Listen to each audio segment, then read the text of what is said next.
please welcome the very, very funny Ross Hammond.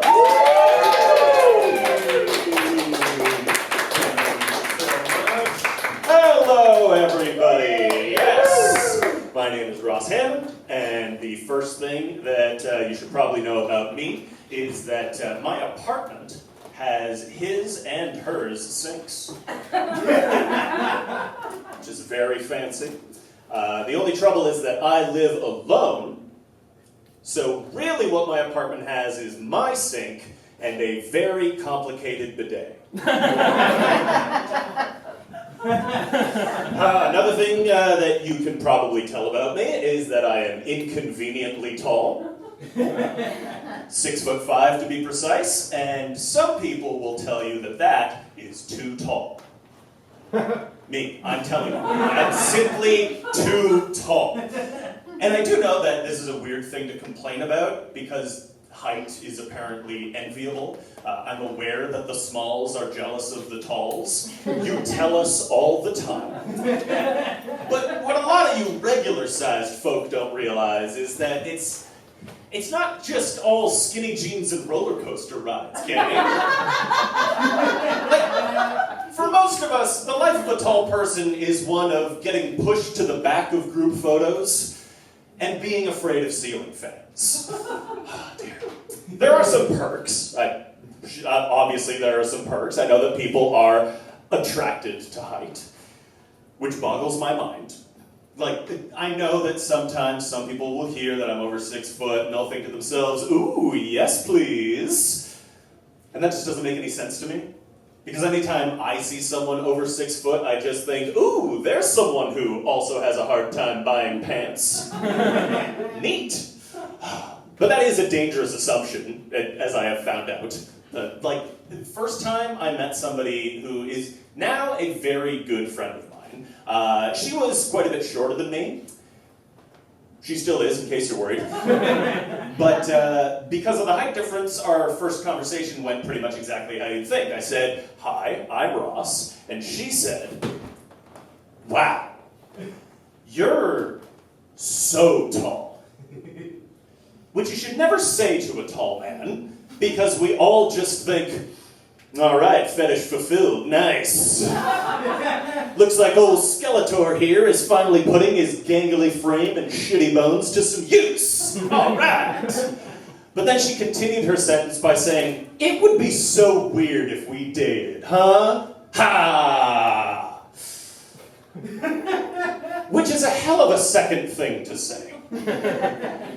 But I do actually appreciate that. Like, I really appreciate somebody who can just, cut through the BS and just say, look, we won't work.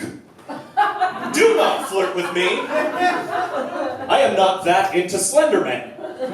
It's a powerful woman right there. Oh, dear. But I've just never had great luck with relationships, and I was complaining about this to a different friend of mine, and she actually summed it up really well for me by explaining to me that, well, I don't get, like, a boyfriend vibe from you. I get more of, like, a daddy vibe. I was shocked, too. Because my entire life I've been told I give off mad husband vibes, but a daddy vibe, well, that does change a few things. And she must have seen the excitement on my face because she rushed to clarify, oh, no, I don't mean like a yes daddy vibe. I mean like a father. You're like a goofy father who doesn't have any control over his life or authority over his children. The lesson here is I need to stop assuming I know what women mean mid-sentence because I've clearly never been right. And so I said, okay, I get it, thank you. And she said, no, I don't think you do just yet. And I said, no, I do, please stop. And she said, like a dad who gets cheated on, but won't end the relationship because somehow divorce seems way sadder than just being a prideless cuck. And I mean, it wouldn't take all that much to push him over the edge at the end of the day. I mean, you already lived so much of your life so close to that edge, don't you, Ross? That kind of a daddy vibe. So let me know if anybody is interested in that. I won't say that I've had no luck, of course. I mean, like recently, I actually found out a little bit of first-hand information, which I should probably share with all of you.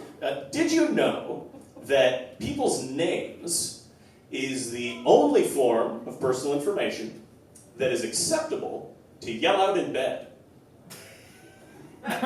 I was not aware of this until I was on a date recently, and things were going well. That is until she told me that it was suspicious and creepy for me to, in a moment of passion, yell out her full address and postal code. Not creepy, by the way. I had just Googled it in order to figure out where we were going, right? So like it was fresh on my mind, and you can understand how Also, I'm going to say, not that weird to yell out the address of a building you are currently having sex in. Way weirder to yell out a different address. And sure, in that moment, you're allowed to be annoyed. You're allowed to say, oh, I see how it is. It's not good enough to be having sex with me in my Liberty Village condo. You'd rather be off with some floozy in her Junction bungalow? I see how it is. We did smooth things over, I explained myself, I got everything good, and we got down to round 2, yeah. And things were going great up until she started to scream out my birthday, blood type, and postal code, but anyways, my credit card's been stolen, but that's just what romance is these days. Hard. And I do say that, acknowledging that romance is hard for everybody. Talking with my friends, I realized that, and I've actually started to notice it in the real world. Like, I personally find it pretty cruel and unusual that my local Shoppers Drug Mart stocks all of their baby food, formula, lotions, and diapers directly across from the condoms. Like, what kind of message is that sending? I have friends who are parents, right? So I know that there aren't a lot of people who need something from both sides of that aisle. Like, no parent shopping list ever reads like, okay, rash ointment, Magnums. Baby wipes, flavored lube. Silicone baby-sized earplugs, silicone clitoral stimulator. Babe, we're ready for family games night! Also, who is that manager? Who is that bully who decided to do this? My friends have already made the worst decision of their lives. You don't also have to rub their nose in all of the optimum points they're missing out on. Oh, dear. But I do have, I'm getting into my 30s, I've got some friends, or a lot of friends who are having kids, and one of my friends just had her first kid last year. She's a new mother. It's fine to not applaud or woo. She's not here. As I just finished telling you, she's done having fun. But she recently posted a picture of her and her kid. They're doing the thing. They've got these words above their head that just says, "My beautiful baby girl." And she looks great, but her kid just has this face of like... And you gotta understand, I'm doing a bad impression of this baby. Like, her child isn't a 34-year-old man, it's a human baby going...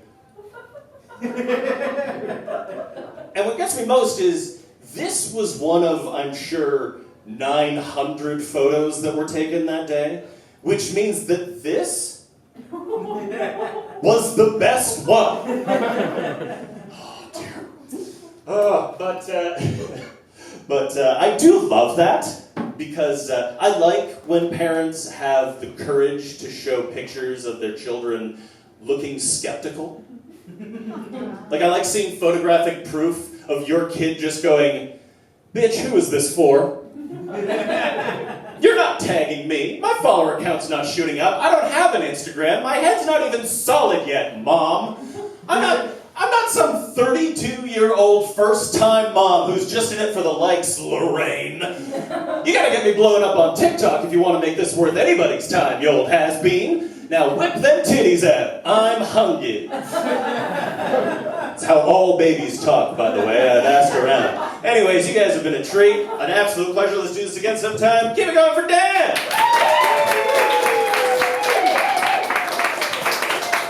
One more time for Ross Hammond, everybody.